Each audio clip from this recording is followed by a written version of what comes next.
What is a sommelier? That is a good question. It's a good question in a way that sommelier as a role, sommelier as a profession, is only at its beginning in South Africa. When I say at its beginning is the first real sommelier only start officiating around the mid-80s. And for a very long time, the profession was not understood for many reasons within the South African context, within the South African culture. Just the South African culture? Mostly the South African culture, for many reasons. Not delving into the political side of this country, it has to do with the cultural aspect and the fact that the country was kind of cut off from the rest of the gastronomy world. What we've seen in Europe, what we've seen in America, what we've seen in Asia, where the culture of having a sommelier in a dining environment evolved over the last 60 years. And in recent time, we've seen more and more young people embracing the profession for many reasons. Yes, the role of a sommelier is obviously a beverage expert. A sommelier is not only about wine. A sommelier background is somebody that has studied hospitality, been through hotel school, not necessarily hotel management. The most strongest aspect of a sommelier is to understand food and beverage, the art of service, the desire to serve. Food science? Food science is important. One cannot be a sommelier if you do not understand the source. If one doesn't understand how a Béarnaise sauce is made, he or she will not be in a position to recommend the ideal wine to go with the ribeye. The sauce is the deal breaker, as an example, as part of food pairing. So it is important for any somms or sommeliers, depending which part of the world you want to use the terminology, to understand the culinary side, to understand the psychology of the restaurant patrons. In fact, I still remember as if it was yesterday. We had to study the 4 faces of a human being in a restaurant scene. Really? And there's 4 distinct faces. And from there on, it gives us a very good idea of the type of customer they would be at the table. Would they be an easy one? Would they one that we can engage and talk one? Will it be the one that will be the most difficult? Or will it be the one that knows about wine, or he or she thinks he knows about wine, but they actually don't know much, but they're just here to terrorize the service staff? These are things that we have to be mindful of. So being a sommelier is, first of all, the love of people, the desire to serve, having a throughout understanding of the beverage world. 25 years ago, yes, it was 80% wine. Today, in the beverage world, or as a somm, one needs to understand the teas, the coffees, the cocktails, the liqueurs, the spirits. Water. There's a wine sommelier. There are water sommeliers out there. I couldn't believe it. I have to be honest. As much as there are a whiskey sommelier or a sommelier, full stop. But water sommelier, it's part of the job. You can't, in this world today, having somebody that purely focus on water. But I do respect the role. These are subtle evolution that have happened in the industry. Of late, or has it been a couple of years? It's been around for about 5-6 years. Is it growing? I know there are 2 South African individuals that have done the courses. But the reality is, we have good quality water in this country. We should be supporting, we should be pouring South African water. There is nothing to pour a European water at the table. But at the end of the day, water is water. Yes, we measure water in TDS, the total dissolved solid in it. But the truth is, if the glassware is right, the water is pure, it's mineral. We have really top quality water from the Drakensberg, as an example, or in Franschhoek. We should be celebrating the greatness of this country. That's the most important thing. And one of the role of the sommelier is to understand the subtlety about how do we promote localism? How do we promote things that are regional and specific to a country? yes, maybe 25 years ago, 30 years ago, the whole world revolved around French wine, yeah. some German, a bit of Spanish and Italian, pretty much limited. Today we are seeing there are over 45 countries producing wine today. Some remote places, obscure places, which no one thought. Where is South Africa ranking with those 45 countries? We fluctuate anything between the top 8 and the top 11. It depends on the year, it depends on the production, and one has to look at the value of the production or the volume of the production. So it's a moving target, but it's firmly between the 8th and the 11th positions globally. We can talk about it in detail in another episode. It's an industry in full, what I would refer to, is changing fast. Yeah. It's adapting itself, and it is truly an exciting time to see what's happening in the Cape wine scene. Yeah, if you were to ask me, I would have said, because that was my next question, who's leading from a South African context in terms of volume production and I presume quality and just the industry in terms of us playing on the global scale? Who are the front runners from a regional perspective in the country? There are three areas to your questions here. First, I would say they are still the big producers that produce commercially huge volume of wine. And we know who are the big players. Yeah. They mostly cater for the retail segment. Then you have what has happened in the last 12 years or so when we refer to the young guns. Yeah. It's a term that started around 2006, 2008, around that period. They are not young guns anymore. Yeah. They are all reaching their mid-40s now. They certainly... 40 is young, Miguel. Well, 40 is not that old. You know? It's only a number. It's only a number in the wine world. If you look at the great winemakers, the legendary figures of this wine world, they are much older than us. Okay. So when you look at the youngers, they stick their neck out in a way that they started making wine very differently from the older generation. The older generation was mostly through inheritance, father to son kind of transition. The youngers arrive, they started buying grapes, they don't own vineyard. They went on an expedition, they found old vineyards, neglected old vineyards that was about to be removed. And without their intervention, probably we wouldn't have as much old vines in this country as we would assume it to be. So they started making wine in a very different approach. There are many ways to make wine. There are, I call it the clinical way of making wine, which is a profile that you please to a certain market, to a certain consumer at a certain price point. Usually, what I mean by this are wines that are made with yeast that are made in the lab. Then you have the whole natural wine movement, where not only the guys are seeking old pockets of vines or obscure grape variety, but they make wine in a natural way, using yeast that are found on the skin of the grapes itself. They are not adding enzymes. They are not removing alcohol. They are not adding tannin. Yes, at the beginning, the wines were tacky. The wines were not something that we were accustomed to.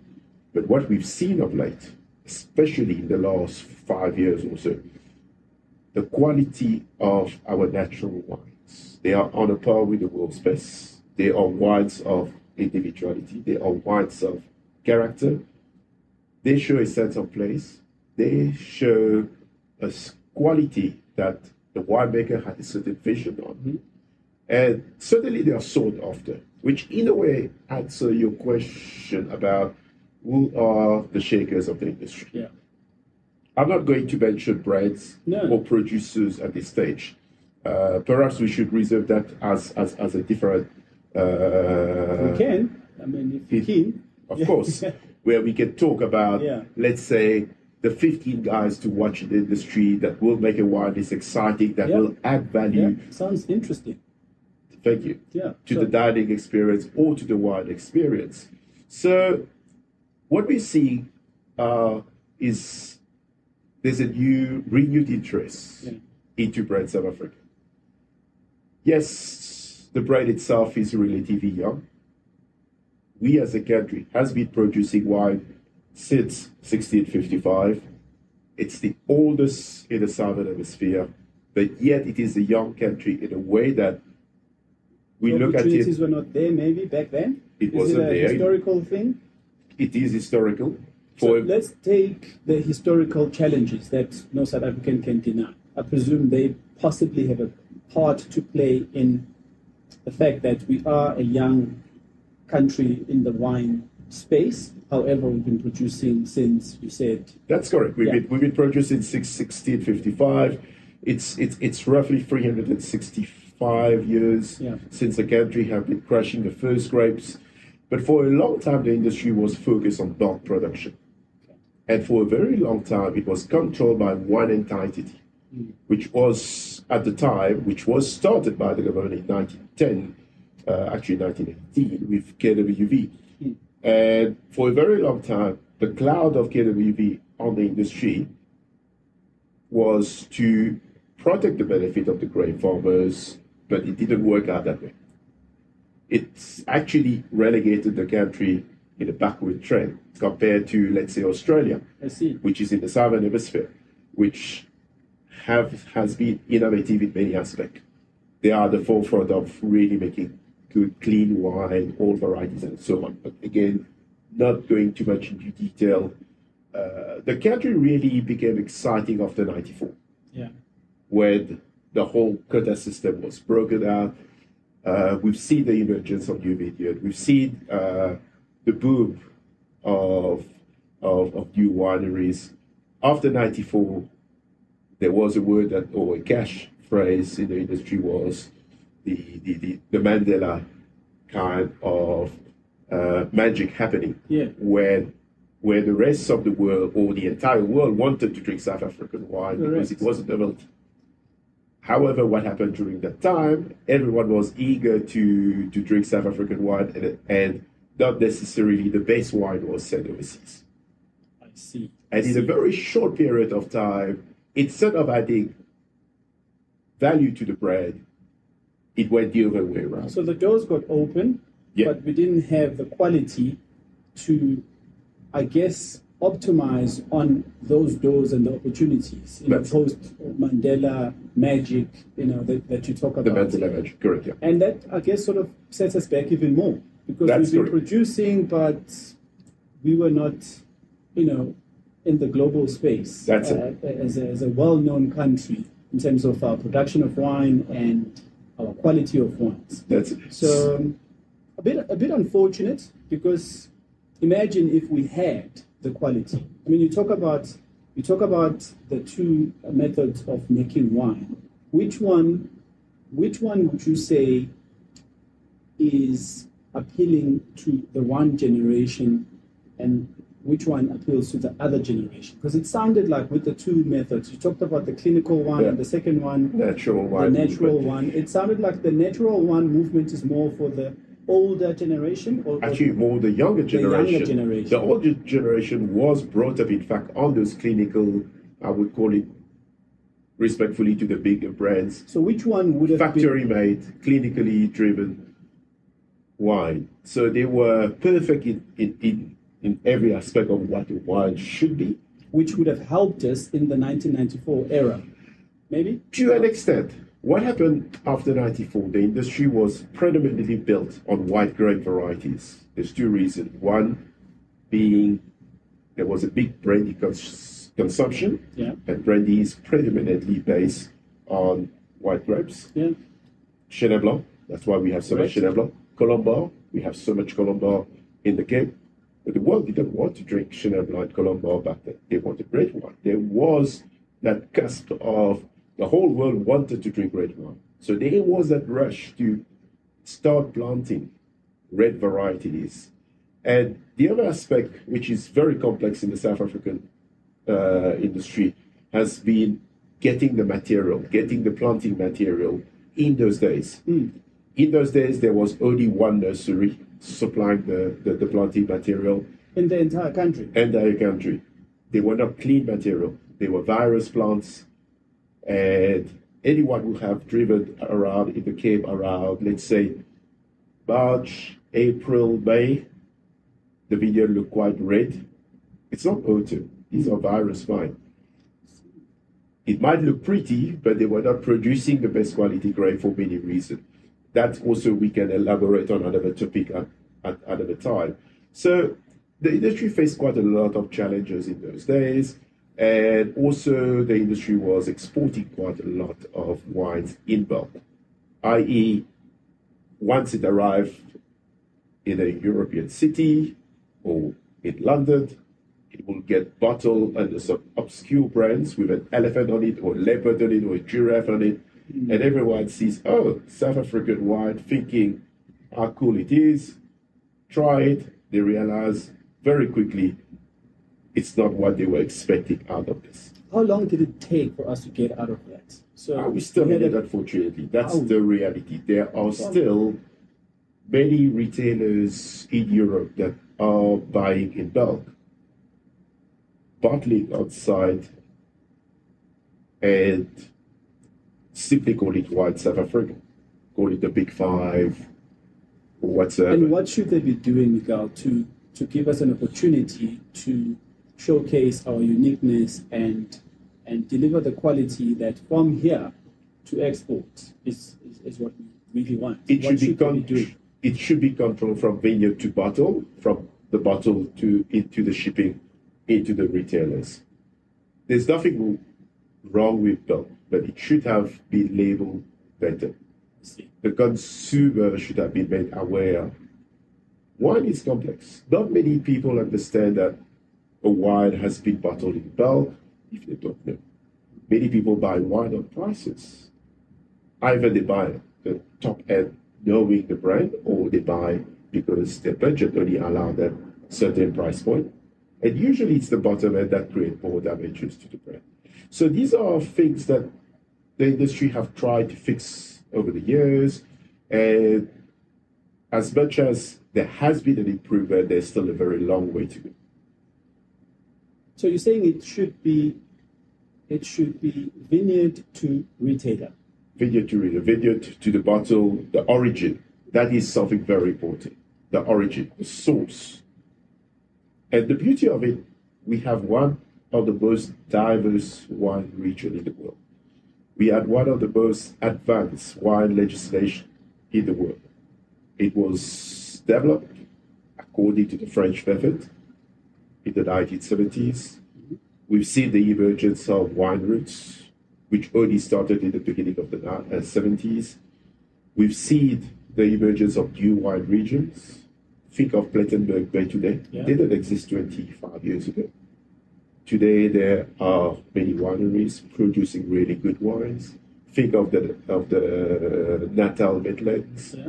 We would have thought growing grapes there. Very small, yes, but it shows there is potential. One of the reasons for all this development we are seeing in recent years is something that is a big talk in the wine world, is climate change. Yes. The planet is getting warmer, it's getting drier, and what we see all over the world, new sites are being developed, discovered, higher up in the mountain, higher up in altitude, higher up in the ground, where it's cooler, longer growing season. These are little things that we are seeing positively. The future of the wine industry, yes, as much as the Cape will be the stronghold of it, we will see other wine regions coming forth. Yeah. We will see other provinces starting making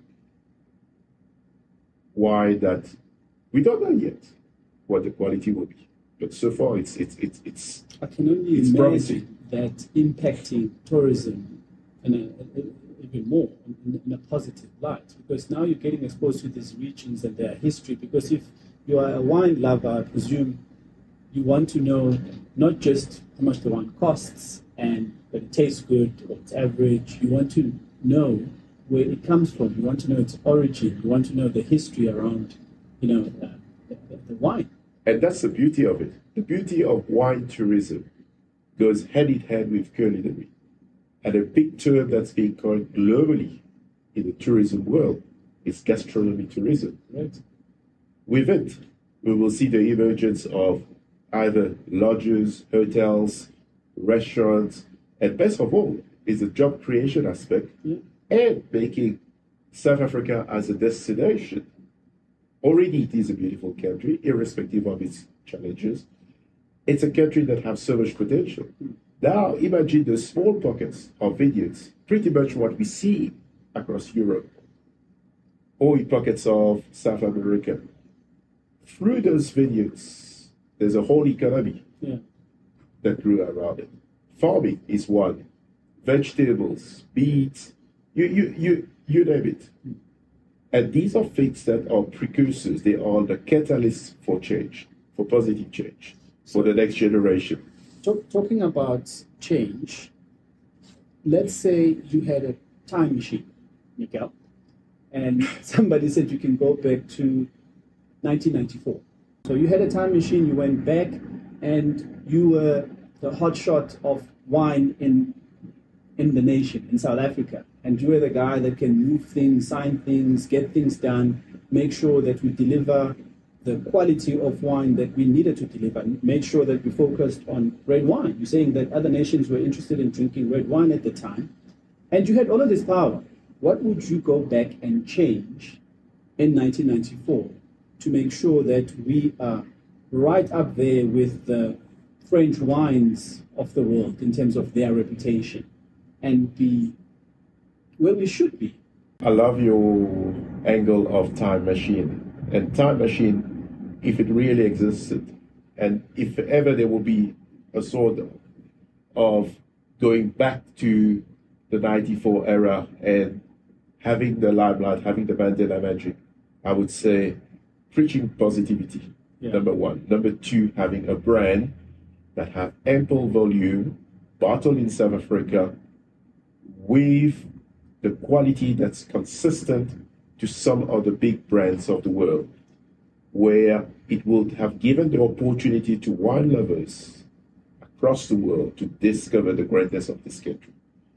Yes, we make many wines. We make over 8,000 labels in this country. But our great wines, they are made maximum 10,000 bottles, if we are lucky. 10,000 bottles of a great red blend. First is we don't have access to the fruit. The vineyard, the quality vineyards are small. And when you have a limitation on quality fruit to produce volume, it limits not only the listing. Listing can be seen either on a wine list, in a fine dining, specialist wine shop, and other aspect, let's say, a duty-free angle at a major airport. These are things that the country were not ready for. And as much as there are many great wine produced in the Cape, quite a fair amount stays locally. When we look at it, and not many people realize, as much as the area and the vineyard have been reduced consistently over the last 10 years, we're looking at the loss of around 3,000 hectares annually. The vineyard is shrinking. Many reasons for it. One is the need for housing in the Cape. We've seen farmers selling their lands for development and other aspects. What we are seeing is, and not many people realize, Johannesburg consumes most of those wines. It's driven by domestic consumption. I didn't know that. We are the biggest. Johannesburg is the biggest wine market in the world for the Cape. If you ask me, I would say Western Cape.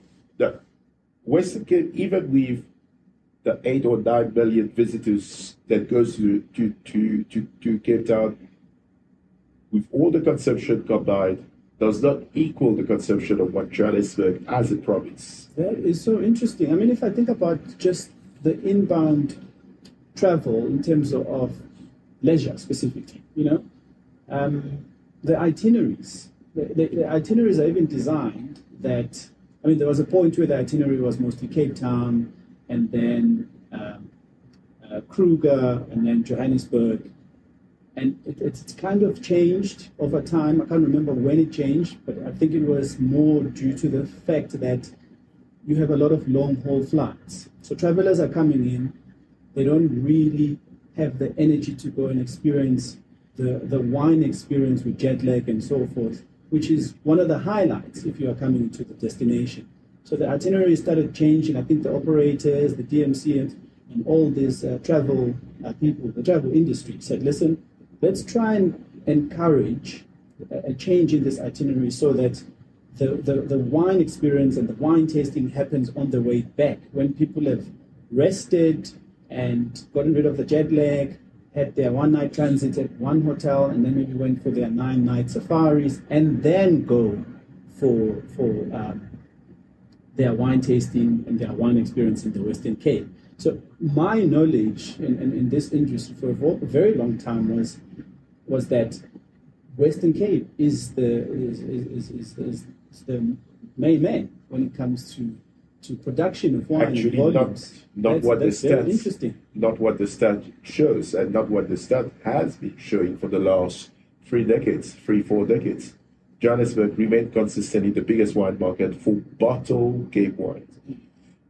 Do remember that the country exports still a huge amount of bulk wine to Europe, to America, yes, to some parts of Asia, and to the neighboring African countries. There's nothing wrong with, like I mentioned earlier, exporting in bulk, but it doesn't really assist in building a brand. Building a brand is when you look at the bottle, you look at the label, you see produce and bottle in South Africa, produce and bottle on the state. These are like the French way of saying produce and bottle at the chateau. Yes, it added, which excites many of us. Absolutely, because, you want that association, that prestige. We all aspire to visit all the French exotic areas and where the wine comes from. So if you niche it down from a brand perspective in that sense, then you have the appeal. It's a marketing thing, is it? It is marketing. It is a sense of place. Yeah. It is a guarantee. In most instances, a guarantee of quality.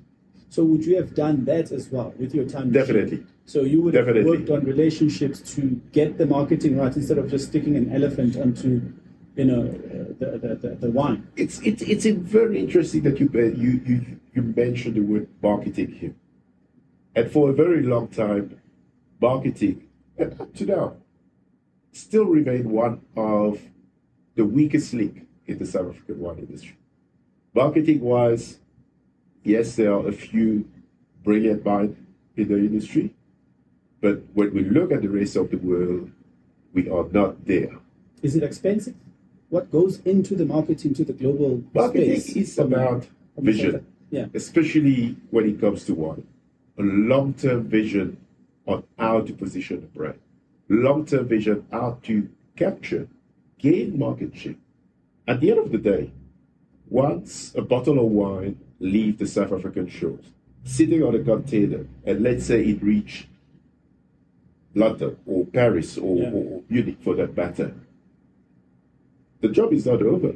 That bottle of wine now is going to compete with all the other European wine countries, is going to compete against the Californian ones, the Australian ones, the New Zealand ones. Soon we will be talking about Chinese wine, which is the next big threat into the wine world. These are little things that one have to be ahead of the game. Be a visionary, be shrewd in terms of their approach, how to really position brand South Africa. Are you saying threat is in from a market share perspective to the other players in the game? Or are you, I'm assuming you're not saying threat in a negative sense, just with the other players in the game. But is it something that's exciting? China coming into the one. Is that something that you are excited about? I'm excited by any great wines that may come, or either they are produced in a classic region or they are coming from an exciting new region. Is China exciting? For me, yes. And why? Would you say that? I had the privilege not so long ago to taste through quite, what I say quite, it was 21 bottles of wine from China. They are not the cheapest wine in the world. The That quality is so strange. is out of this world. They are small, but the guys are working in such a way that they are ready to take over the emerging region.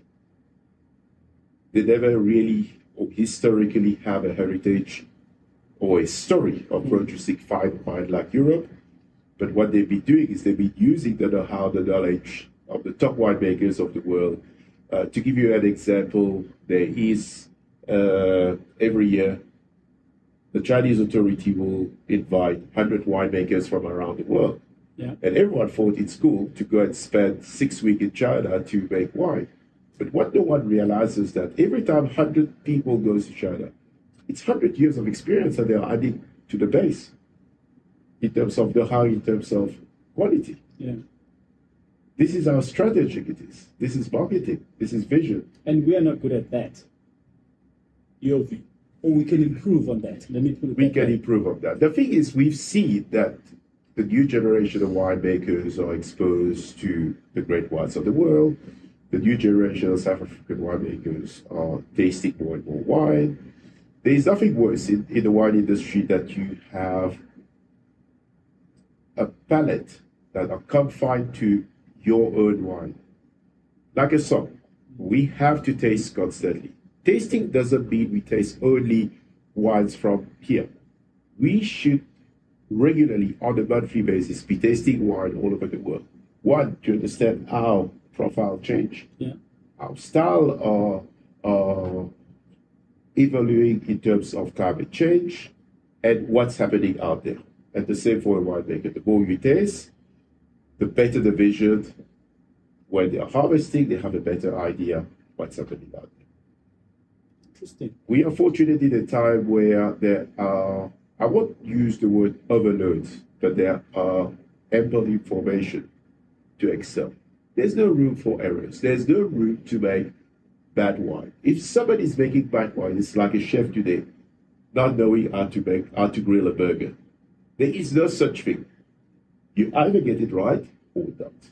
So there's nothing getting in your way to produce good wine in South Africa. There's nothing. It's if one have the will, like we said, if there's a will, there's a way. Simple when it comes to wine. If one wants to be lazy, it's very easy, because wine at the end of the day, what is it? It's fermented grape juice. That's the lazy way. But if one wants to make greatness, there's still all the options are open to make really singular wines, either in volumes or either in small quantities, depending the market segment they are targeting. Either they want to sell their wines only to niche restaurant or to specialist wine shop. So the market is big out there. And the beauty of it is we've seen that quest and that drive to produce and to craft excellence. And that's what makes the time exciting for sommelier in this country.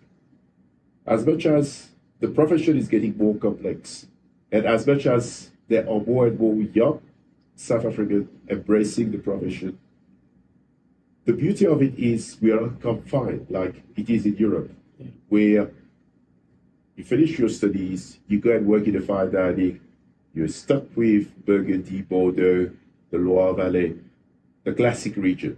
Whereas here, what is exciting is the constant evolution in terms of quality. The constant, it's like almost like finding those little gold nuggets. And the potential, the depth of choices is getting bigger and bigger. And it's about the relationship aspect also. Yeah. Talking about, Miguel, the bad winemakers or the not so great winemakers, what are the controls in place to protect our image? From an export level, how do we protect? And I'm not saying that we shouldn't protect at a national level, but if you want to reach if you want to reach markets at a global scale, you need to make sure you've got brand standards, wine standards. There is a regulatory board where each and every wine, either it is bottled or sold in bulk, have to go through a certification process. We all have seen on the tag or on the neck of every single bottle, there's a wine and spirit board. Yeah.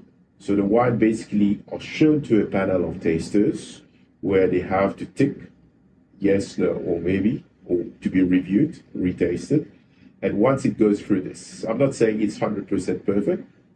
Any organization anywhere in the world have it's lacking. However, what we've seen in recent years... But it's an independent body. It is regulated by the Department of Agriculture that falls through certain division of the wine industry. What we've seen in recent years, there are less the occurrence. There's less and less faulty wines on the market. 20 years ago, two of the most common issues the industry had was Brettanomyces, which is a yeast infection, or we had wine that were oxidized or had volatile acidity. Think of opening a bottle of vinegar, you get that kind of characters. Is that what oxidized is in the wine? Oxidation is basically barrels or tank that were not topped up, tank or barrels that's been exposed to oxygen. It goes flat, turn into vinegar and all that. Same with Brettanomyces, it had to do with the hygiene in the cellar. We've seen in recent years the winemakers are far more conscious of how they keep the hygiene into their cellar, how they keep the hygiene into their barrel, how they clean, steam the barrel, make sure it's dry before the wine goes in. Significant improvement here. And this is great. Like any industry, it will never, ever be 100% perfect. Yeah. But we are not seeing what we saw 20 years ago. So the industry is highly regulated. There are many wonderful people, experienced people. We have one of the most vocal media, wine media in the world, predominantly based in the Cape, where they have a strong opinion about a certain region, a certain wine style, a certain producer.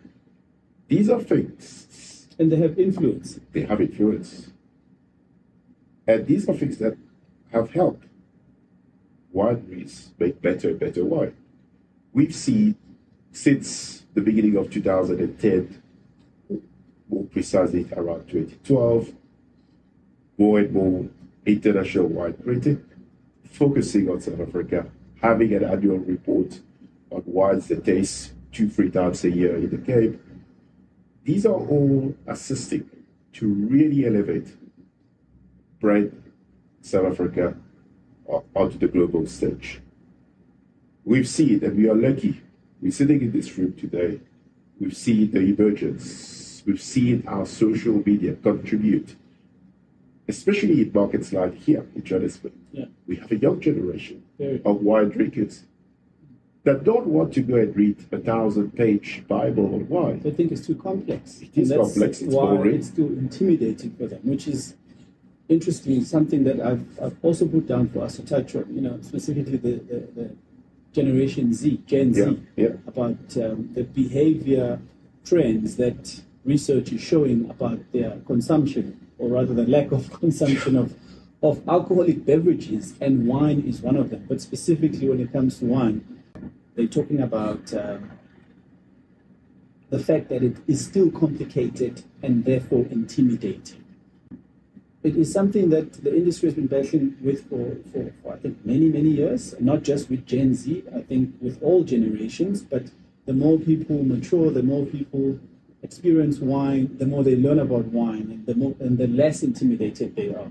But the Gen Zs, I mean, what is a Gen Z? Somebody born in 1995? Around there. They're just like... 20, 21. They're just of the legal age. Correct. To start drinking and buying their own Correct. alcoholic drinks. LDA, yeah, Yeah. legal drinking age. That's right. So that's something I want to touch on. But just before we go, we get there, Miguel. I mean, you're a person who's got a wealth of knowledge, clearly in wine, in the trade, wine, in the profession. Maybe tell me about when it all started and take me back to how you got to being a sommelier. So who was Miguel before Miguel the Somm now? Very good question. I grew up in a family where both my dad and my granddad were successful chefs. They both had illustrious career. My granddad was mostly onto the restaurant side. He had a couple of restaurants. My dad was mostly into the hotel side. And where was this? In Mauritius. In Mauritius. In the Seychelles. And since I was a kid, as far as I can remember, probably when I started walking, I was around kitchen, around restaurants. And it was natural that my path after college would be to work in the hospitality industry. I started working at 16 years old, first in the kitchen for 2.5 years with my dad. And as much as I love cooking, somehow in those days, I was like, geez, I was confined to the kitchen. The front of house was having all the fun. I was the one waking up at 3 in the morning or 4 in the morning, going and in those days, it's not like what we have today. Today, a chef will order ribeye, they will have it portioned already, sous vide, and all they need to do is get the plastic and grill. Before the piece of meat was a perfect cut. Back in 1992, 1993, you have a whole carcass that gets delivered. And you have to get through that first. You have to get through that first as a mise en place. By 8 o'clock in the morning, you look at you are bloody completely, or you're smelling of fish. You have 20 fish that you've just filleted and all this thing. It was a totally different. Doesn't sound so sexy, but it wasn't. I know from experience that is the best experience. That is the best training. Best school. Yeah. So slowly I start morphing into the front of house. But to go back to my early age, wine was on the table every Sunday at my grandmother's house. You just couldn't drink, hopefully, by then. No, I was given a glass, a tumbler, with a few dash of red wine, filled with water. Then I could feel like I was amongst the others. Not that my grandparent was encouraging me, my cousin, or my sister to drink, but it was more to educate us to say, this is alcohol, something you have to be careful. You can taste, but you're too young, we'll dilute it with water. She's still around today, she still drink wine, and little did I know that, and I always use the example to the staff. When I was 19 years old, I couldn't make any difference between a white, a rosé, and a red. And one of the catalysts of me choosing wine when I was at hotel school was I was head of class in the first year. We were 20 in the class. The first wine exam, as the head of class, I came last. So I got 4 points out of 20, and I have to stand up as the head of class. 4 out of 20. Jeez. Yeah, it was an amazing Thank God score. that's not the song that we have today, because I wouldn't be sitting here. Problematic. Yeah. So I had to step in front of class as a leader, as an exemplary team player. Yeah. I couldn't get the score. I couldn't understand anything, and that for me was the time when I was like, "No, it will never happen again." I went deep into the book. I was at school during the day. I would work at night. On the way back home, sitting in the bus, I would be reading my wine book. I would save all my tips to buy a wine book. In those days, we didn't have Google. We just started having internet, but it was too expensive. I couldn't afford it. Yeah. So every single tips I would earn on the evening, on a monthly basis, I would go to the library. I would buy a second-hand book, and I would start buying books and books, and I would read. What was the average tip back then, if you recall? I would say anything around $20, and it was big money. As a 19, 20-year-old, if I have 3 tables, that gives me $20 each, $60. You know, I was anybody living who's on it. listening to this is probably thinking now, what year? So that they can make the connection between the $20 and the value of it and what you could do with it. The year was 96 to 99. Hotel school. Hotel school. Yeah. And 80 tips. In fact, I was living on my tips. We never really had a salary when we were at the school, just like the minimum of the minimum wages that you can think of. Yeah. The equivalent today would be 300 Rand a month. I think first year hotel school for me wasn't in 1996. It was in the year 2000, first year, 2001. Yeah, 2001. 2001. It was $600. Yeah. That's how much we got. We got $600. $600 or so. I can't remember if it was $600 on the dot, but it wasn't anything more than 1,000. And we got that as an actual payslip, you know, because it had to be paid to you. So they had to follow the rules. It was at the Royal Hotel. And I didn't use it. I wasn't smart as you. I didn't use it to go and buy any fancy culinary books. We went to this club across the road from the Royal Hotel. It was called White House. And we would get this money paid into our account. I think would be quarter to midnight, you know. So what is that? That's 23:45. Uh-huh. And we would be at the corner of Smith Street, Street, and we'll be waiting by the ABSA ATM to withdraw pretty much 80% of the $600. And by 5 o'clock the next morning, 80% of it would be gone. And we shared an apartment with a few friends, and that's what we did for like 2-3 years. I think it was $900 on the second year, and then it was like 1,000 rand. But these were the days. Yeah, those were the days. Yeah. Interesting. Anyway, so mom was a chef, dad was a chef, grandmom's still alive today. Still alive today. How old, if I ask? She's 97 now. 97, still drinking wine. Still drinking, well, still a good glass of wine. From time to time. But at least that's 3 good to times know, weekly. Miguel, that your 97-year-old grandmother's still drinking wine and in top form. It certainly makes me feel better about my wine drinking. There you go. That. Well, it is. It is the good thing with wine, and not many people realize it. As much as it is alcohol based, it is a healthy beverage. If we go back in story, wine or grapes were planted by the Romans across France for one simple reason: to purify the water. Back in the days, 2,000 years ago, it wasn't safe to drink water. Either they could get poisoned by the enemies, and one safe way to have hydration was to grow grapes, press the grapes, turn it into wine, and that would be their beverage of choice. That's why up to around the 1960s, if you look at the consumption of wine across Europe, there were over 100 liters per person per year, which has dropped to 30 liters, if not less, those days. So these are things that our evolution happened. And wine in itself, we've all heard about in the 1980s about the French paradox. Yeah. There's a book published about it. They found out that Americans eat steak, have butter, have starch, have one of the highest heart rate diseases in the world. Yeah. Yet the French eat the same way.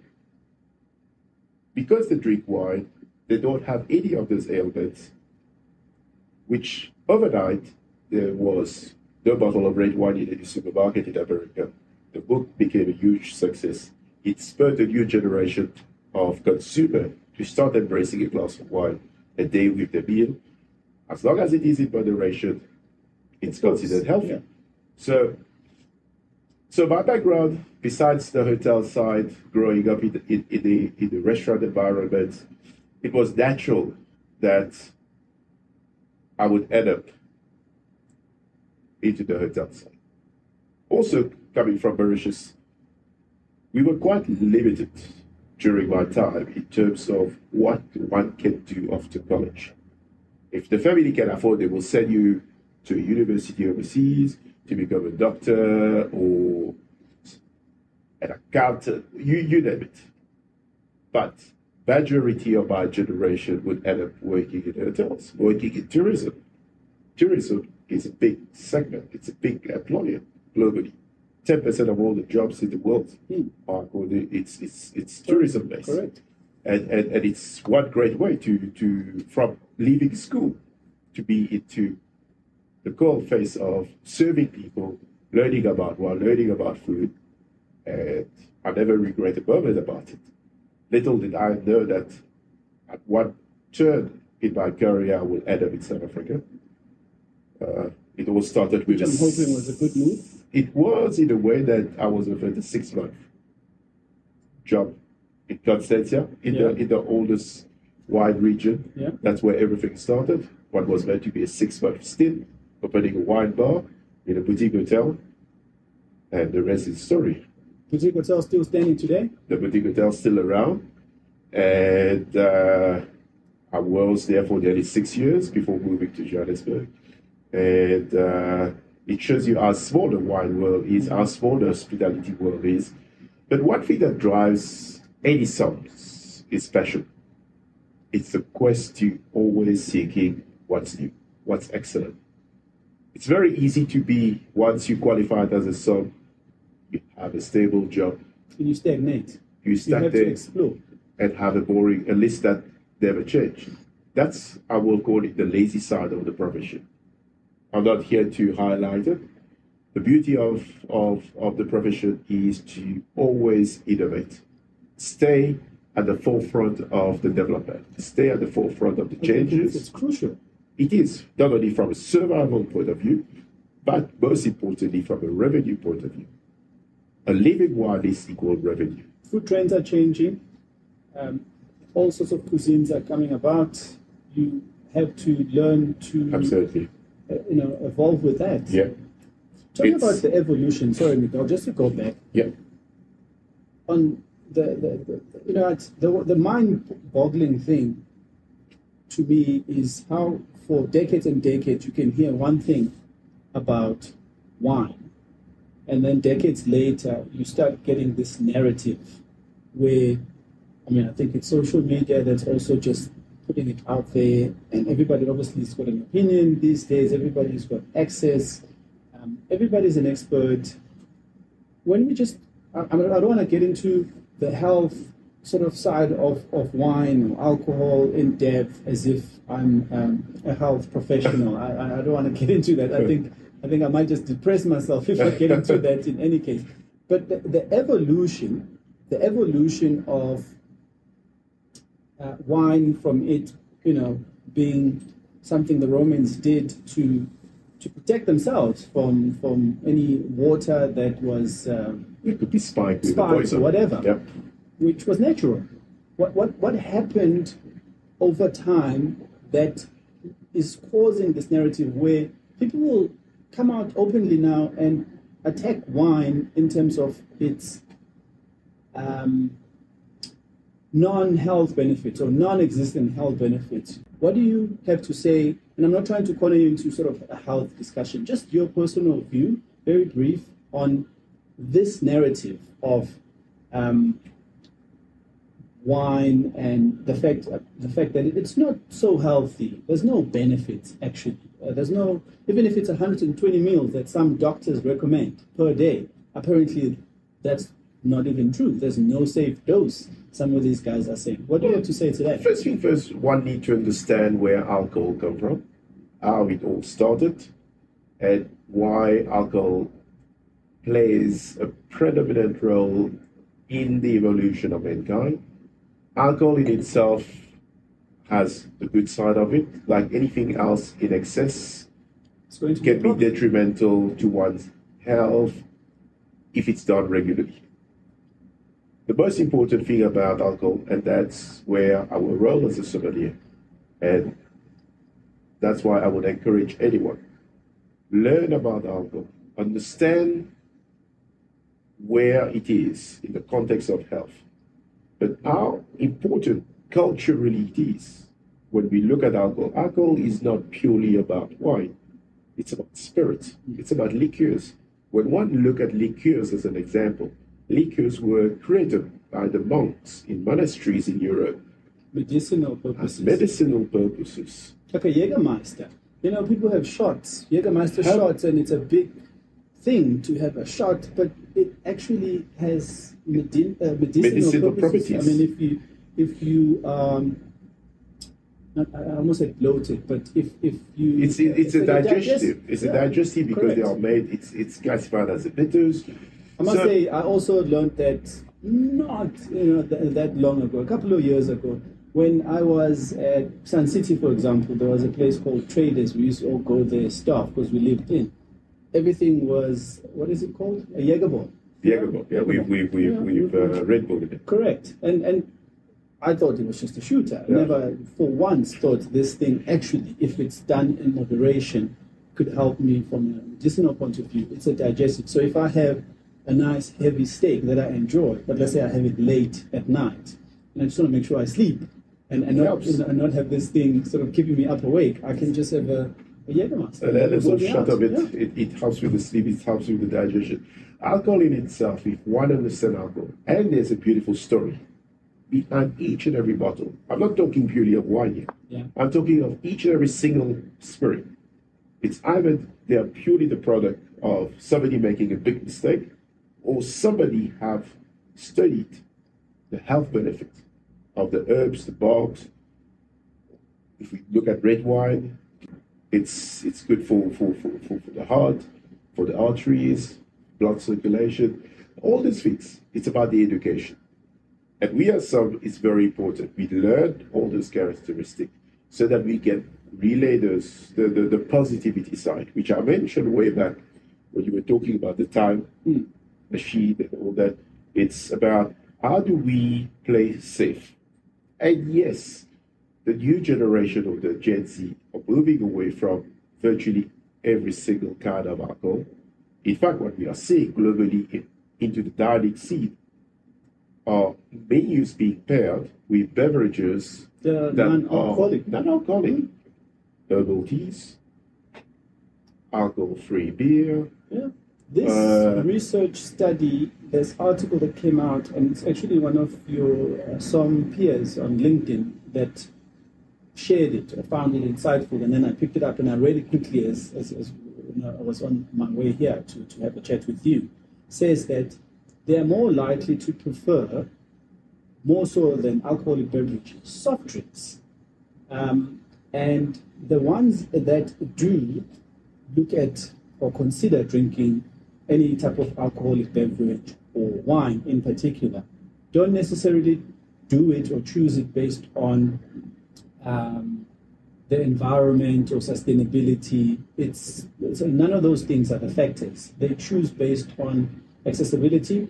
Is it easy to buy? Is it easy to get? And the flavors and price point. Apparently, they've got mature sort of palates for their young generation because they've been exposed to so much. So we need to consider Gen Zs as a generation that has actually got established taste, and we need to take them seriously. But I found that very interesting that I thought they're moving away from drinking alcoholic beverages because of the sustainability part, of the organic concerns, and maybe even the health, narratives that are out there that it actually does not have any health benefits. Wine doesn't have any health benefits. There's no safe dose of alcohol, these guys are saying. I thought it was all of those things. But the study is saying it's not that. It's just more the fact that it's complicated, it's intimidating.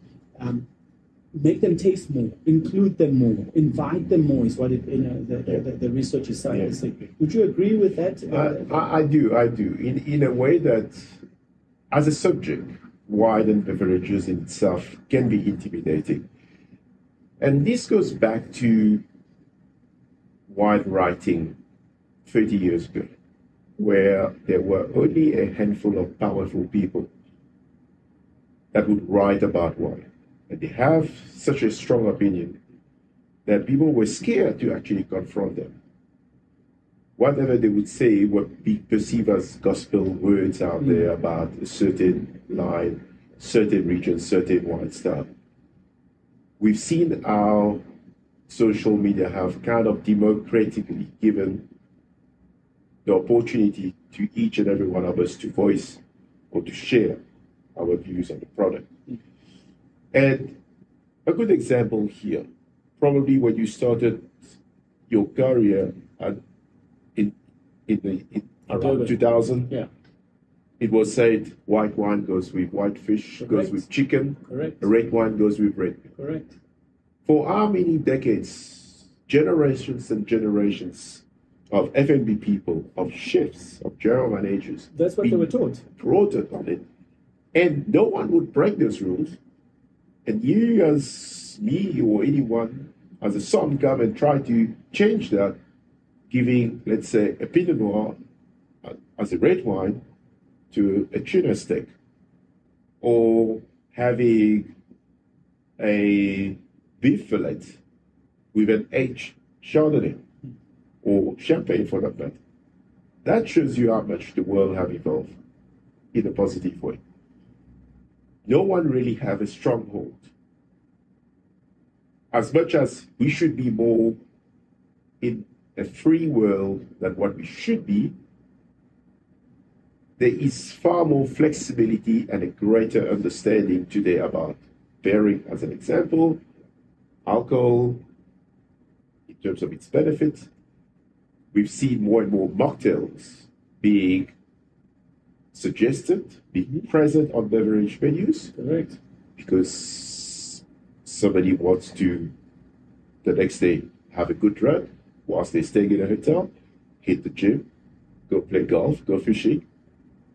They don't want to wake up with a hangover. So lifestyles are changing. And lifestyles are changing. Healthy living is a big part of it. We've seen on the culinary side the farm to fork concept. Yes.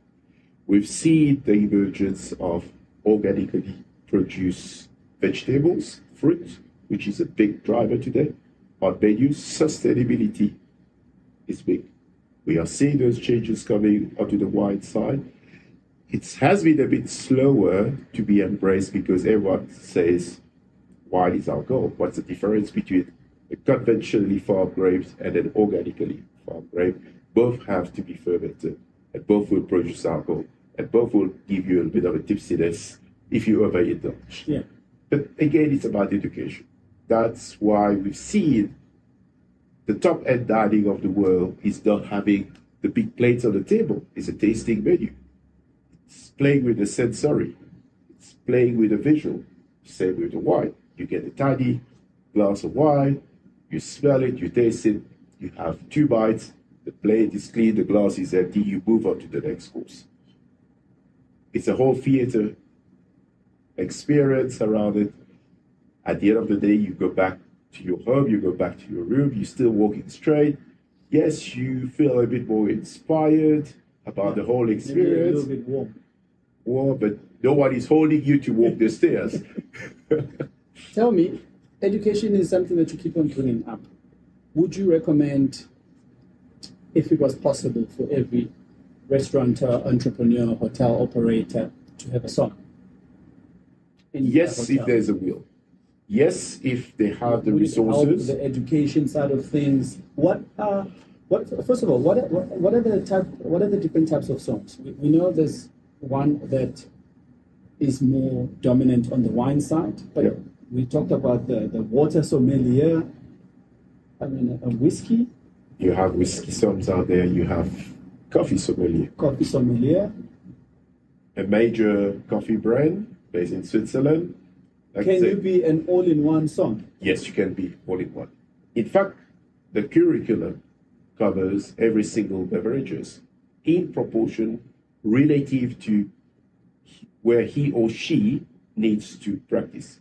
Bearing in mind that the official educational body for sommeliers, mostly based in Europe and in America, we've seen the emergence of sommelier association all over the world to promote the profession in itself as a body we are not as old as the chef.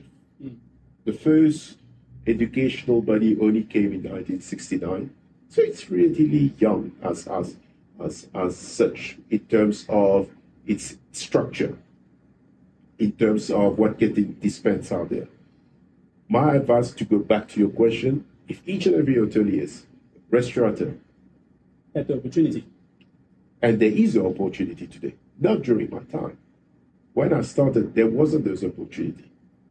If you were born French, you could go to a sommelier school in France, and that's why for a very long time the profession was dominated by French national.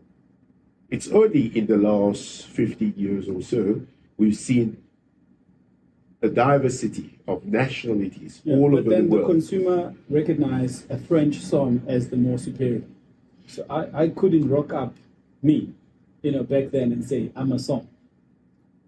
20 years ago, no. You and I, we wouldn't make the cut. It sounds harsh.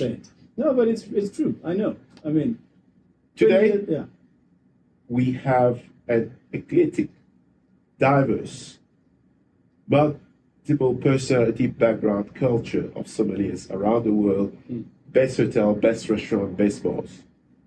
It shows you how much it has changed. And it has changed for the good. Yeah.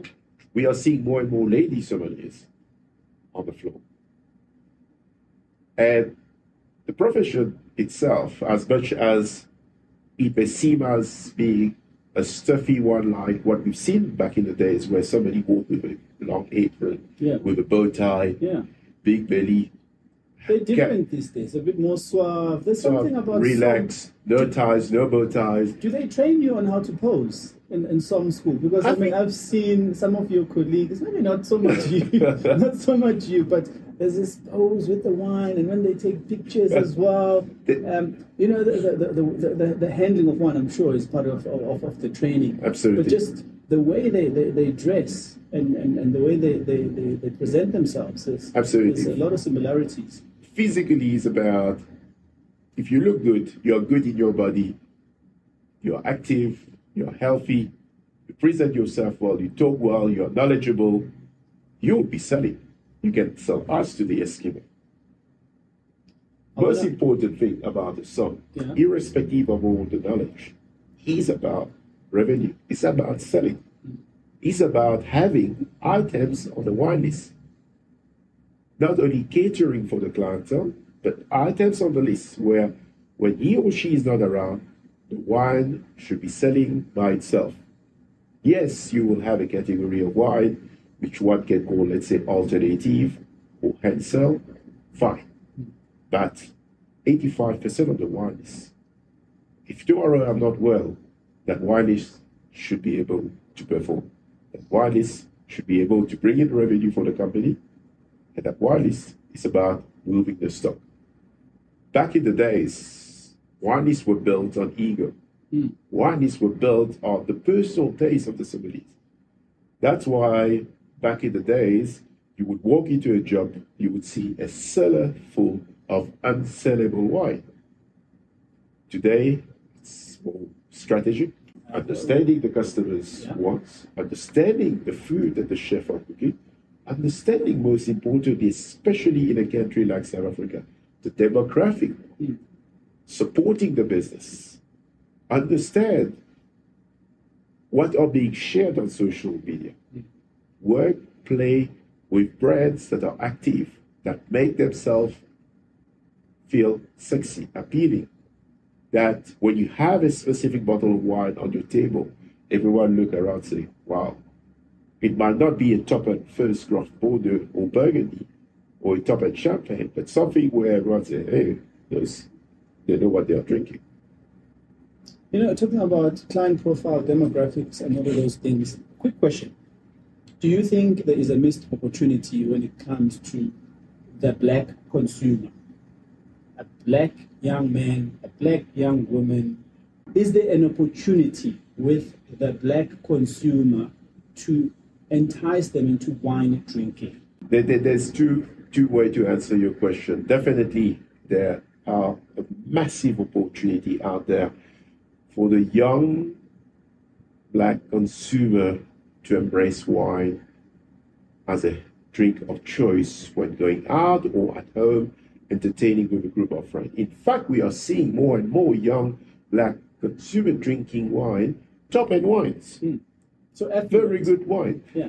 The reason why it never happened 5-10 years ago, we all know the past of this country. We all know how the industry in itself is one of the least transformed in many aspects. Correct. In that way, the industry never spoke to the black market to such an extent that they've spoken to the other market. It created a big gap. That's where social media came in. Still today, there are massive opportunities to engage better with the African market. There's a massive opportunity to have the base that can support the wine industry. And it's not necessarily about the cheap entry-level wines. We're talking of top quality, premium, wines. Serious brand. The market have the buying power. Correct. The market are educated. The market are seen in the trendy places. It's about the marketers engaging with the market. Earlier during our conversation, I mentioned one of the weaknesses of the industry is marketing. All the marketers assuming one consumer or defining a certain or have a profiling on the consumer. And 9 out of 10, they are wrong. Because he or she sits somewhere in an office, in the wine lens, not out here in the trade, seeing, engaging, talking, seeing who sharing, actually is interested in wine, who is drinking wine, who has the buying power. I guess that's where my question, to sort of put it succinctly, was aimed at. Transformation, inclusivity of the black consumer market with wine, because there's once again a perception from an upbringing point of view in terms of wine. What are you drinking? If you're going to drink from where I come from, you are going to have a beer, or maybe a brandy, or maybe a whiskey, or some traditional beer. I mean, we all grew up with our grandparents, most of us, and that was the way to go. If there was a celebration or some sort of ritual or anything that was happening, traditional beer was always in that space. So those are the things I remember people drinking. I mean, my dad used to drink this, that's what he probably could afford. What do you call this? I don't know how many meals, probably 450 meals of Mellowwood. It's a brandy. It's a Mellowwood brandy. Yeah. That's what I remember. Yeah. I never saw him, and he worked in a hotel, by the way, but I never saw him drinking wine. So, also, you have to look at how wine was distributed back in the days. Yeah. Wine, you would see it in certain supermarket. We didn't have that much wine shop back then. Still today there is. We don't have enough wine shop like it is in Europe. So wine was not being seen amongst other beverages, other alcoholic beverages. And because of the intimidating aspect, not understanding wine, we've seen how if you want to introduce wine to anyone that doesn't understand wine, give them a sweet wine, give them a semi-sweet wine. We all started with a sweeter palate. As we understand wine, it's human nature. We want drier and drier and drier. It's the evolution. Braver and braver to explore. That's what it is. There is absolutely nothing wrong. Again, we had an industry that I still remember when I started drinking wine. That's a brand I can mention. It was a Portuguese rosé, Mateus rosé. Has probably 10 teaspoons of sugar in it. When I was young, I didn't know anything. It's still the same today. Anybody who's not affluent in the wine drinking, I'm not going to name brands because, I'm guided by you. You like to not talk about brands. So we're not promoting brands today. We're just talking. But there's a particular rosé that you will see in any township. It's in a 1 liter bottle. It's in a 1 liter bottle, and that's what you see. There's a wedding, that's what you see. We won't mention the name, but I think you and I know exactly what you're referring to, and the contribution of this brand to the African market and the evolution is what we are seeing today. The refinement of the market, where it was 10 years ago, has shifted into red wine. Drinking, because red wine is technically drier than the sweet rosé that we know what it is all about. And these are all part of evolution of the human palate. And you can have more than one glass. That's what it is. Yeah. Well, it's low in alcohol. It's about 8% alcohol. You only feel it the next day after you drank 3 bottles of it. It is the reality of it. But the truth is, what we need in this country are more strategic marketing and gauging into the language. One is about, we are having this conversation in English, we're talking and covering many bases. Wine in itself, because of the term, are super intimidating. If somebody can relate to wine in their own language and appreciate the glass and not having to delve into vocabulary that doesn't make sense, at the end of the day, it is a beverage. When we have a beer, or when we have a gin and tonic, we don't ask where the lemon or the juniper or the berries or the herbs and the coriander come from. When we have beer, we don't ask where the hops come from. No. We drink it because it tastes good. Wine should be yummy. Full stop. White, red, rosé, sparkle. It has complicated itself, or the wine industry has made it complicating that people want to know these things, or they feel that they need to know these things for them to then make a choice on a bottle of wine. It's a heritage of the drink, of the product as a category. It was written in such a way 30 years ago, which cater for a segment of the population, of a certain salary grade, and of a certain status in society. But winemakers, producers today are still doing it. And why are they not changing, realizing what we just talked about? You know, other markets that have got the buying power, that want something a bit more simpler and not complex and not intimidating. Generations that are saying, listen, we are willing to explore, but this thing is complicated. So you sort of need to choose which side you want to be. Do you want to niche down and still remain with that certain grade, price point profile? Then do that if that's what you want. But then when COVID hits, and then we get knocked in terms of restrictions, and we can't trade, and our businesses are almost liquidated and so forth, then people want to try all sorts of fancy footwork, and then we sort of almost like go back. Do you think the wine industry, the winemakers, maybe I shouldn't generalize and speak about all of them, but to some degree are still on the fence in terms of who is their target market? Unfortunately, yes. Okay, the blunt truth reality, yes. Yeah. It's about, I always say, if you're selling, let's say, you're an apple farmer, you go and speak to everyone and you're selling your apple. Wine should be the same. Simple as that. The descriptions on the wine menus, Miguel, are they helping or are they not helping? It's outdated. A wine list with a description, it's pompous, it does not intimidate people. No one wants to sit at the dinner table where you go out with your wife, you want to treat her to a beautiful dinner, and now you're sitting and looking at a wine list with description that you don't understand.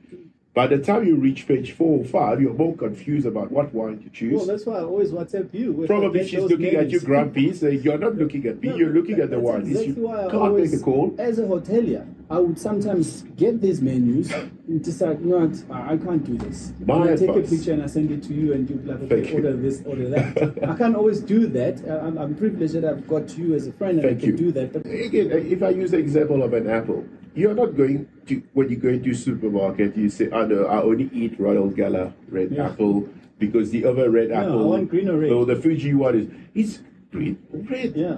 Apple is apple, wine is wine. Simplify it. My message to any operator, hoteliers, general manager, food and beverage manager, restaurateurs, aspiring sommeliers. Simplify, keep it simple. Make the wine list friendly. If they're not sure, you can classify it according to style. Light, medium bodied, full bodied. Wooded, unwooded. 5 categories, done. Sparkling wine, champagne, if it's demi-sec or semi-sweet, have a little word next to it. Semi-sweet, full stop. Don't need to go and tell there's 60% of Chardonnay, 30% of Pinot Noir, 12% of reserve wine. 60% of the market in this country. It's sad that one has to leave the city, go into a restaurant on the outskirts. We've seen there has been virtually zero evolution in terms of how a wine list gets presented. Yeah. You still have 4 lines of description, which at times does not even make sense. It's not conducive to have an idea of what the wine will taste, because those descriptions are copy-paste from some marketers' idea of how they describe the wine, which the same marketers are not talking to the consumer and thinking he or she, because they have a wine degree, can write it in such a way because they have to do the checklist and complete the job. It's not helping wine consumption. It is not. And do you think the new restaurants are getting it? There's restaurants popping out everywhere in Johannesburg, in Cape Town. There's restaurants popping up in Dunkeld here. There's restaurants popping up in Rosebank. I've seen them. They don't have the big chunky folders, so that's one thing they're not doing. They have got more wines by the glass. Do you think they are getting it? They are getting it in terms of simplification, but still, we are at the beginning of the changes. These changes should have been around 10 years ago, 15 years ago. Are we in the right direction? Yes. We are slow, but at least we are in the direction of the changes. This will help the new generation of young African, young Black consumer to start embracing wine. I'll use a good example, glassware.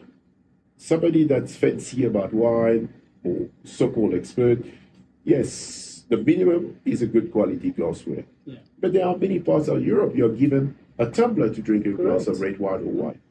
Why can't we embrace the same in this country, or a stemless glass? It's happening, but at a very slow rate. You have pockets of this group of people, these younger generations, even millennials, that are embracing things like that. Thank you. You know, champagne and so forth. Champagne bubbles apparently should not be in a flute. It should be in a wine glass. It should be in a wine glass. Simple as Something that. I also realized not so long ago.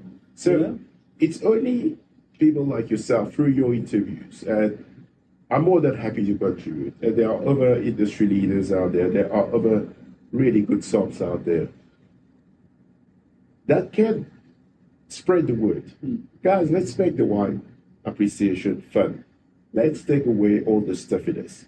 Yes, one needs to study if they want to pass the exam. That's for us to worry. But we shouldn't take our years, hours, sleepless night, and try to give it to the consumer at the table. They're not here for that.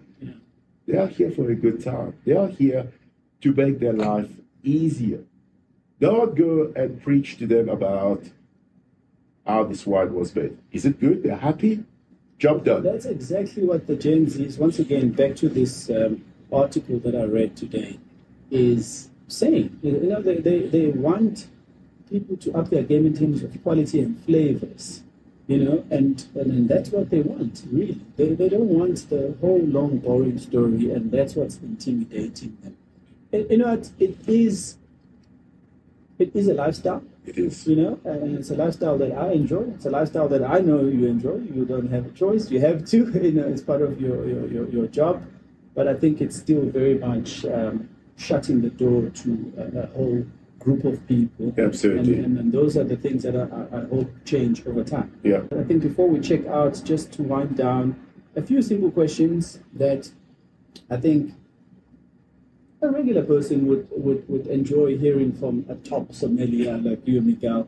What are the typical myths around wine that you that you find funny and interesting? First and foremost, room temperature. Yeah. Room temperature does not apply to South Africa. Room temperature is a coin or term that comes straight from Europe because the room temperature was at 16 degrees Celsius because of the climate. Wine was kept in the basement. Many houses in Europe have a basement. Storage, that's where wine was kept. The wine was at the right temperature. When you say to somebody, a young South African, to drink their red wine at room temperature, that's why they don't like the wine, because it's too warm. Yes. If you are given a beer that's warm, you will never have a beer again in your life. You say it's the most horrible drink. Drink it at the right temperature. What is the right temperature? Keep your wine in your fridge. Red wine. Red wine in your fridge. You will see the difference. Drink any red wine chilled. 9 months of the year we are warm in this country. 10 months of the year we are Don't warm. put ice in it, but chill it. Chill it. Make ice cube out of wine. That way it does not dilute your wine. You can still add the ice cube, which is made out of wine, into So your take glass. the wine, put it in Open your the bottle, little open. ice rack, Yeah. or Freeze stuff it it in overnight. the freezer. Take, Use it, add it to your glass. why haven't you told me these things? Ah, there we go. I mean, You can Miguel, start I thought tonight. Seriously, that's the first thing I'm going to tell my wife to do. I think she'll be quite That's excited one. about that. Secondly, preconceived idea about wines. Box wine. Box Not wine superior at all. are not inferior than a bottle of wine. We have quality box wine. In fact, since the pandemic, the consumption of box wine in retail have gone up to 46%. But that is because people perceived it to be cheaper, and people Not during necessarily COVID anymore. were wanting cheaper options of things. Not necessarily No? anymore, where you see major wineries with good reputation, consistently good quality wine. Either it's a top Sauvignon Blanc, a very good Chardonnay, a good Merlot, a good Shiraz, being available in a 2-liter box, in a 3-liter box. They are not cheaper. They are convenient. It fits in the door of the fridge, even the red wine.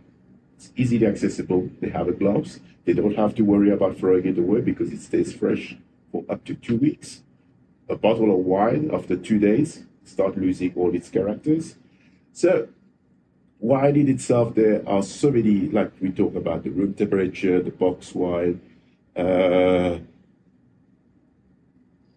bubbles, best served in a wine glass, little things that can make the appreciation far more rewarding than actually being stuck into a certain way. And that's what it is. That's what it is. Interesting. The room temperature thing is very interesting, because once again, the food and beverage managers that you talk about, the chefs, the hotel managers, that's what they were taught, in terms of room temperature. I mean, Europeans come here and they seem to be very much okay with drinking a bottle of Chardonnay or Sauvignon Blanc at a temperature that we would not drink it at. Correct, because if it's too cold, the wine have no qualities. Correct. The aromatic qualities, the texture, the flavor are gone when it's too cold. It is something that South Africans generally drink their white wine way too cold. Correct. It's crisp, it's refreshing, but there's no pleasure. Wine is about pleasure. Wine is about discovering the nuances, the subtlety, the finesse, the everything that the winemaker intended, or the site or the region gives. Yet we are masking all of this because of temperature from a white wine. And when it comes to red, if it's too warm, and most of the time, 99% of the red wine served in this country are way too warm. You have one glass, it's like, wow. So you've totally Dry. debunked the room temperature theory. However, I'm sure there's still quite a balance. If I take a nice glass of Sauvignon Blanc, if it is too warm, fair enough. I'm not going to drink it. So you need to strike that balance, but still enjoy the flavors and not kill the wine. Absolutely. Yeah. And either way, temperatures will kill the wine. Either it's too warm or it's too cold, it will shut So down. there's a balance. There's a balance. Okay. No, So it's not you that can complicated. put a bottle of red wine in the fridge and you'll be just fine. my advice would be, as soon as you buy your bottle of wine from the supermarket, you get home, you put it together in the fridge with your fresh produce. What about letting the wine breathe? I mean, Yeah. So I said, You know, don't lose that thought. I sat with you the other day, and you had, I think, the same wine that we are drinking, which is a limited edition. it's a limited rare Sauvignon Blanc from Sauvignon the Ceres Blanc. area. And you specifically said to the colleague of yours that was serving, you know, hey, keep it open. You know what you need to do, and that's not something that, once again, a layman would think of with a Sauvignon Blanc, to keep it open. However, a red wine, many of us have been told once you open it, you need to let it breathe. So tell me about that, from answering once again the same question about milk. Wine as a product is a natural product. It's a living product. It constantly changes in the bottle, in the glass, and it needs oxygen. Oxygen in the first hour or two, it's the friend of the wine, or maybe in the first day, it's a friend of the wine. Longer than that, that's when we use the term oxidation. Yeah. It loses all its fruit, all its qualities, because it goes flat. Yeah. So leaving a wine open is to, basically what I mean by this is to aerate the wine. You need the oxygen element to release the esters, the aromatics. But most importantly is, how do you enjoy your wine? Again, this is another preconception which started 40, 50 years ago. A red wine needs to breathe. You need to open it 1 hour before dinner. You need to use a decanter. A decanter is used for two purposes. If it's a very old red wine, and it depends on the grape variety. As an example, an old Burgundy are never decanted, whereas an old Bordeaux should be decanted because of the sediment. Alternatively, a young red wine can be decanted because a young red wine at the top end quality needs oxygen to open up. They are very close because the quality, they're concentrated. They are made in a reductive style. Reductive means made in a style with very little oxygen. Wine are made today to be enjoyable when the cork is pulled out or the screw cap twist off. When you open a bottle of wine with cork, you don't put the cork back on the bottle whilst you're at the dinner table. The cork goes away. The same applies with a screw cap. We see so many people, so many service staff, they open something with a screw cap, they put it back after pouring glass at the table. Now the poor consumer is drinking, talking, grab the bottle, thinking they're filling their glass, the bottle is sealed. An embarrassment at the table. Doof, nothing come out. They shouldn't be pouring their own wine. They shouldn't be pouring their own wine. That's another thing. Attention to detail. Eyes for detail. Anticipate the guest need. Interesting. That's the role of a good sommelier. A role of a good sommelier is, yes, to sell, to upsell, but from a distance, he or she should know when to top up and when not to top up. You can top up a white wine slowly. The temperatures can stay fresh, cool in the glass.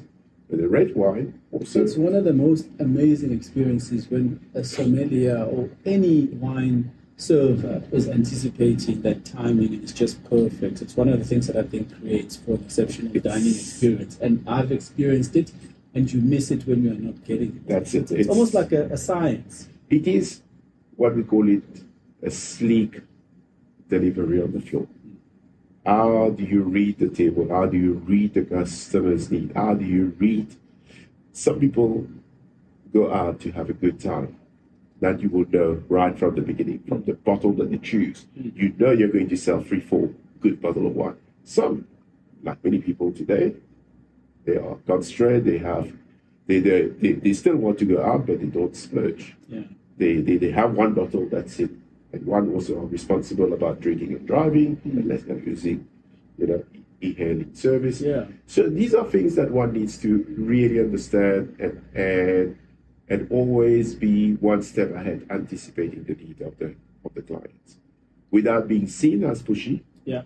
Without being seen as intruding into their privacy of the discussion at the table, or trying to sell or force them to drink. You just see the bottle pouring, or you just see your glass topped up again. That's it. How does a good sommelier pick up if a customer is not enjoying the wine? Or how should the clients sip the wine, and how long they are holding the glass of wine.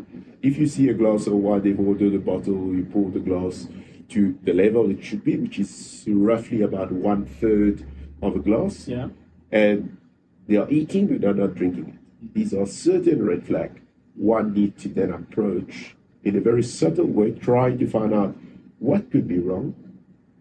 The role of a sommelier, as much as it is to upsell, is to build the trust with the diners. Once you build the trust, they will come back tomorrow, they would say, I'm not looking at the wine list. You choose. I'm having a ribeye, wife is having a salad. Find a middle ground. Get a wine that will go with a fish and a red meat. A good sommelier will find that wine.